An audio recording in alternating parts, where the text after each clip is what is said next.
You, want me to sign it for you? Nah, I didn't like the ending. This is Stephen King making fun of himself. He's notorious for off-the-wall, unsatisfying endings. In The Stand, God intervenes to save characters who die anyway. In It, there's the weird fight with the alien spider in the sewer, and weirder stuff afterwards. But I'll get age restricted if I go into that.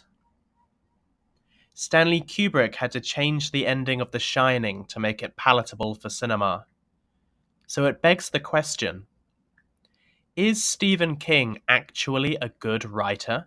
Well, let's put it this way. I don't like subtlety. My real philosophy is let's beat this thing with a stick till it don't move no more.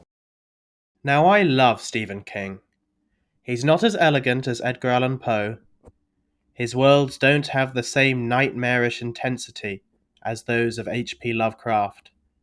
But the two things he does have is style and consistency.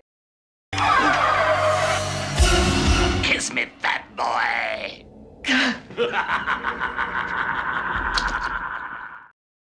No one quite captures how fun and cheesy horror can be, like Stephen King. In Christine, we see a possessed car prey on people at night like a werewolf. Salem's Lot is a camp retelling of Dracula for the modern day. The form the alien invader takes in It could only be a clown. Stephen King once wrote that fear and humor were the two most closely connected emotions. And he wrote a lot. When I'm working, I work every day, 3-4 hours, and I try to get those 6 pages, and I try to get them fairly clean.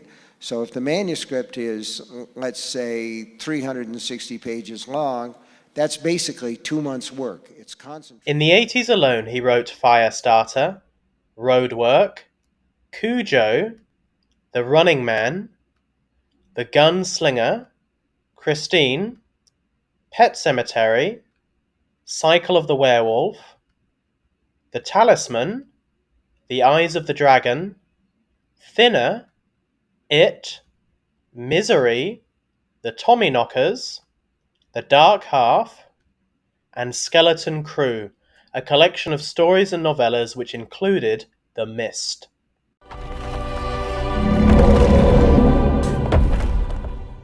These aren't always good. Anyone who's read the entirety of It will remember the 60-page slog through the dinner scene at a Chinese restaurant. Christine, at over 500 pages, could have done with being 200 shorter. But they are always memorable.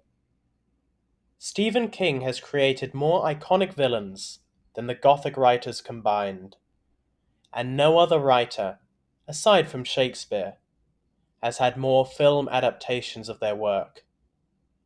I don't know of anyone who hasn't watched and been moved by The Shawshank Redemption, or been horrified by Annie Wilkes' treatment of Paul Sheldon in Misery. Even people who haven't seen The Green Mile will recognize John Coffey in his jail cell.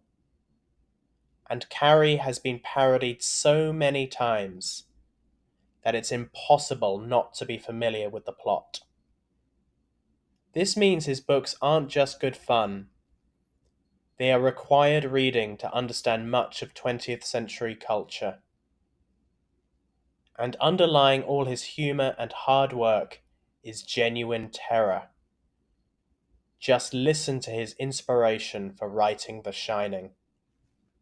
One of the impulses behind writing The Shining was I was surprised to find that I had aggressive feelings about my children sometimes. I never felt like using one of their little bodies for an ashtray, but it happens.